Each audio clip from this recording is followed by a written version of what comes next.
Face to the screen again, fellow slaves. Here we have an assortment of some of what used to be garbage and some of what is kind of garbage right now. We have some old SDS bits that you used to drill into concrete. A lot of you guys are probably familiar with them. If you are crazy enough to watch me, you might have drilled into some concrete at one point in your life. So, it's all rusty now, and I don't care. I can wire brush that. But this one I wish I would have got it on the video, but sorry about the focus. You can see I already ground it a little bit off the tip because this one you can see when the carbide tip for drilling the concrete broke off, it mushroomed out like is typical.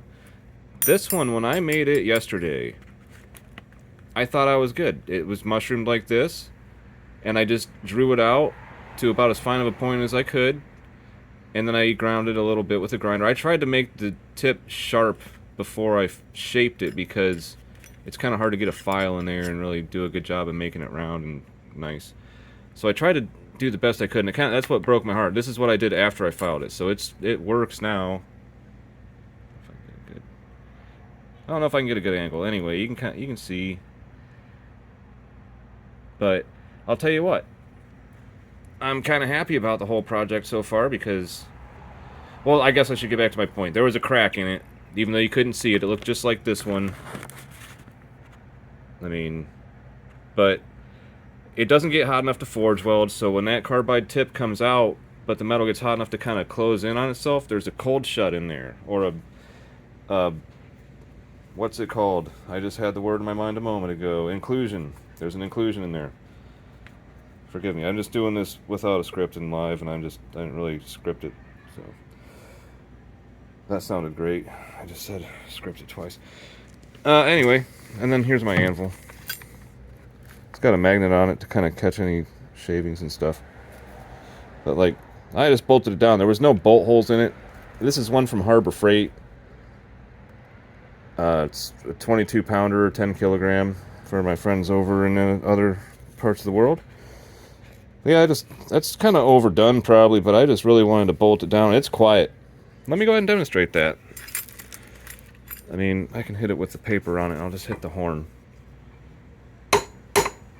It doesn't ring at all. It's pretty dead. It's as dead as it gets. I was swinging this hammer last night at probably about, well, later than I'd like to mention.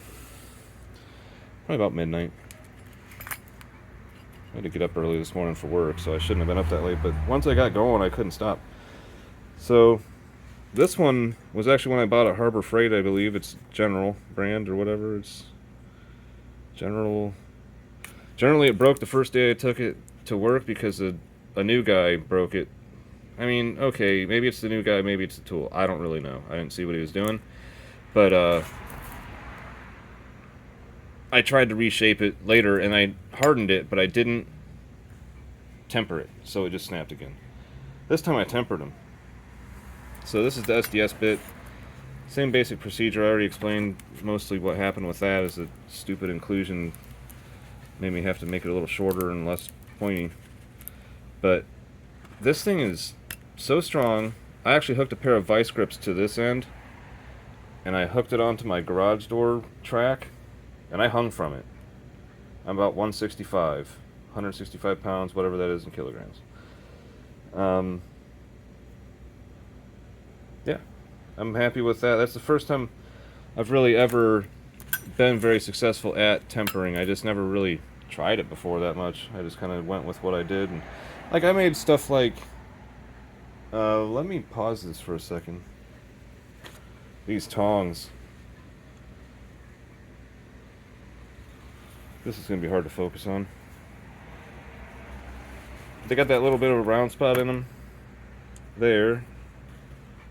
And like that. So you can grab like a bolt or something. I mean, you can make bolt pliers too. But these came as blanks. And you forge them into what shape you want. Like, it's already generally in the shape. You just have to draw these out longer. Like, they were only about 50% as long when I started, because the guy just sends you blank shapes. And you forge them to what you want. That's the great thing. You can order the same blanks from the guide a dozen times or more and just make slightly different, because you need, like, when you're trying to do something specific, you have to have a specific thing, like knife tongs, or there's just millions whenever you see a blacksmith shop, they just have a million tools, and they probably made them all themselves. Of course they did. So put that back. I'm not very good at it, honestly. I just dabble with it. It's the first time I've really done anything lately. I'm just using a torch right now. I don't even have the forge going. So I want to keep this video short, or actually I can just pause it and maybe come back, but well, I'm just using map gas right now.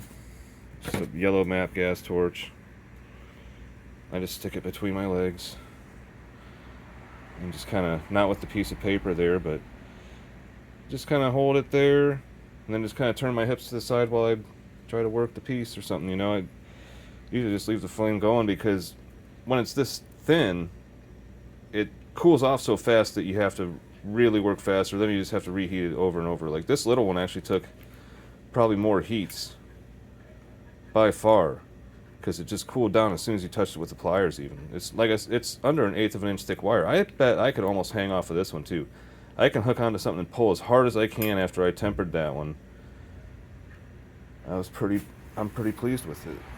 So maybe next time you go to Harbor Freight and buy cheap stuff, just take it home and harden it and temper it yourself. Like, this is just my quencher. Now you got to be careful putting sharp stuff in there, of course. It's just a aluminum can, but it's just full of vegetable oil, cooking oil. Because you can use pretty much any oil. It worked for me anyway. I'm sure you could get cleaner oil that do a better job, or some other kind of oil that I know there's better stuff out there, but it works. So I've already ground this one off. Like I said, I'm gonna get to working on it. Trying to think if there's anything else I really wanted to say right now, but I don't think there is. So I'm gonna pause it. Sorry for the abrupt switch to the noisy part, but I'm gonna let you see me do this. Just kind of hold it between my legs, and just gonna pick up the hammer. I have to hold the camera though, so I kind of just like to get the tip good and hot. It's kind of windy in here. Shut the door, I guess. It's already kind of cold out.